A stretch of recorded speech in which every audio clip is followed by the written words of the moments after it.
Welcome to Friday again, and you know, I'll be firing on a day like this when it comes to my blunt thoughts. Today I've titled it, Politics Without Empathy and Big Talk Without Action, a snapshot of Ghana's misleadership.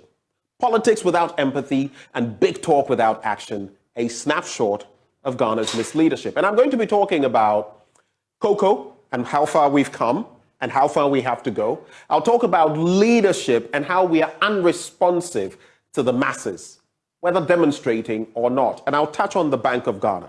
But let me start from here. In recent times, in reaction to protests, we have had the Occupy Julobi House protest arrest. And the protesters, some of them got arrested. We all saw the scenes. Our own camera was attacked, if you like, at the Greater Accra Police Command. Before I even get here, I want you to pay attention to this. But there was another, the UK version of that demonstration. Papa Usu Ankoma is the High Commissioner there, and I was aghast, I was in disbelief at his reaction. Because even if here, the National Youth Organizer of the MPP had said that, look, if they had made it to the Jubilee House, you know the police officers were not allowing the protesters to do that. Someone could have actually shown goodwill by coming from the presidency to meet the crowd and collect the petition. That would have been fabulous. But not our leadership, not our misleadership, and not in Ghana. So that wasn't received. But then for the UK High Commissioner to snap protesters, Ghanaians like you and me, who were also bringing to bear the UK version, that I felt was simply out of place. I heard someone was, you can hear someone saying, oh, just share a word with us, speak to us, say something. And he ignored them. This fabric runs through everything we're doing as far as our misleadership is concerned. And I think it's a ticking time bomb that we're sitting on. This way we're treating the ordinary citizenry. But let me come back to this slide now. Interestingly, before I even get to the Bank of Ghana and everything happening there, you see Joe Biden.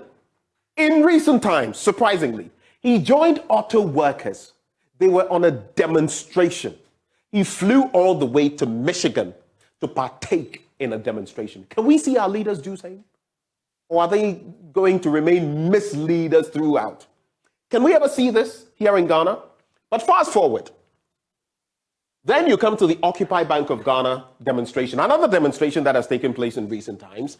And the governor, Dr. Ernest Addison, was absent. Of course, some would say, look, if you're seeking my head, why will I even entertain you? But could he have got someone else, a deputy or something, to receive their petition? Because now, guess what? The demonstrators from the NDC, and there are, ordinary Ghanaians in there as well, are saying they are going to continue with their demonstrations. What does that mean for all of us? Is this what we want as a country? I don't know. But maybe the powers that be want it. But I just wanted to situate the conversation when it comes to the Bank of Ghana on some of what has been said, because there were claims about 2017 and 2018 and profits that were made and all of that. This is the tale of the tape, okay? In 2017 and 2018, the central bank incurred these losses, right? Over 2 billion Ghana cedis in losses. In 2019 and 2020, as well as 2021, it turned a profit. But come 2022, we saw that gargantuan loss of 60.8 billion Ghana cedis. Now let's look at the tail of the tape, the summary of it. The net profit then is 4.5 billion profit, summed up. The net loss, 63.2 billion. If you do the deduction, you get 58.7 billion. Did we go or did we come? That is the question we ought to be asking ourselves. Then again, you look at the Bank of Ghana and its 0% financing policy. 2017, 2018, 2019, stuck to it. 2020, 2021, 2022. In fact, in these years, you would see that as far as the IMF program is concerned, no, but as far as zero financing, it's only in 2021 that we stuck to it. And here we are in 2023, of course, with the IMF on our backs. We're finally doing the right thing. But then we get into more when it comes to the Bank of Ghana. Now, according to the BOG, it is not true that the Bank of Ghana has been providing financing for the government every year. There has been zero financing in 2017, 2018, 2019, and 2021. You just saw right here. Let me go to the next slide. So you would see, again, that in 2017, 2018, 2019, and 2021 fiscal years, was there really 0% financing? Let's find out. Bank of Ghana securities, bonds, and others with government, 66.7 billion in 2020. 2021, 70 billion. The amount added 3.3 billion. Fact. You go to the Bank of Ghana loans and advancements to governments, including overdrafts, 12.3 billion in 2020, 17 billion in 2021. The amount added 4.7 billion. So you do the sum total, 79 billion, as far as this description is concerned, in 2020. 2021, 87 billion. The amount added in 2021, 8 billion Ghana cedis. And that is a fact we cannot run away from. Now, having spoken about demonstrations, mass actions, and how our leaders have reacted or misreacted vis-a-vis what other democracies are doing, let's look at the cocoa sector. There's a picture I want to paint for you this morning.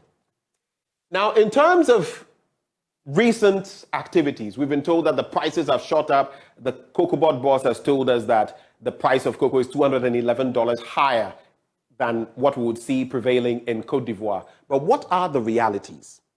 If you look at this latest study by Reuters, farmers plant more cocoa outside Africa as prices rally.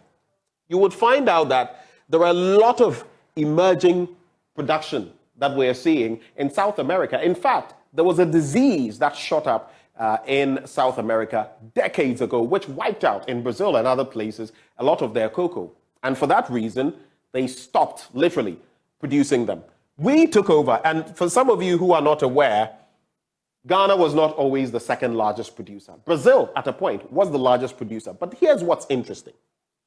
Brazil's government projects output could grow to 300,000 metric tons by 2025 and to 400,000 by 2030, from around 200,000 tons currently, which would turn the country from a net importer to a regular exporter of the commodity. Ecuador has been doing same. It's the third largest global grower behind Ghana and now produces around 750,000 tons. Ecuador's annual production has risen to between 400,000 and 430,000 just between 2022 and 2023, from 287,000 tons just 5 years ago. Look at what they are doing and look at what we are doing. Our place is not secure. Then you look at the cocoa politics, like I mentioned. NPP, NDC trying to score points and everything they've been saying. New cocoa price, stop comparing Ghana to Côte d'Ivoire, cost of living different. Now, this is from Edward Karewe, who is actually the General Secretary of the Agricultural Workers Union, the General Agricultural Workers Union. This indeed is a fact, because if you're going to be talking about that $211 window or difference, you might as well also take into consideration inflation, the cost of items, food, fuel, the cost of the logistics that the farmers use, the cost of diesel, and all of that. So these are the juxtapositions that we ought to be making as a country. When it comes to leadership, I wonder why it is that we will not be more reasonable, if you like, more approachable with the people, like the demonstrations. From where I sit, if I were advising government, I would tell them, let these people reach out, let them vent, receive their opinion, because Charlie Wahala Day. And as the Wahala Day, people are dissatisfied. And as people are dissatisfied, they will continue to vent. If you don't give them avenues to vent, we have trouble. The final bit, cocoa. If we lose our grasp, we'll slip off and we'll never be able to come back, because other countries, the South Americans, are coming for us. My name is Benjamin Akakwa. I share these reflections with you because I love Ghana and I want us to be number one in everything we do. These are my blunt thoughts shared with you, raw, hot, unedited, undiluted. God bless Ghana and make her great and strong.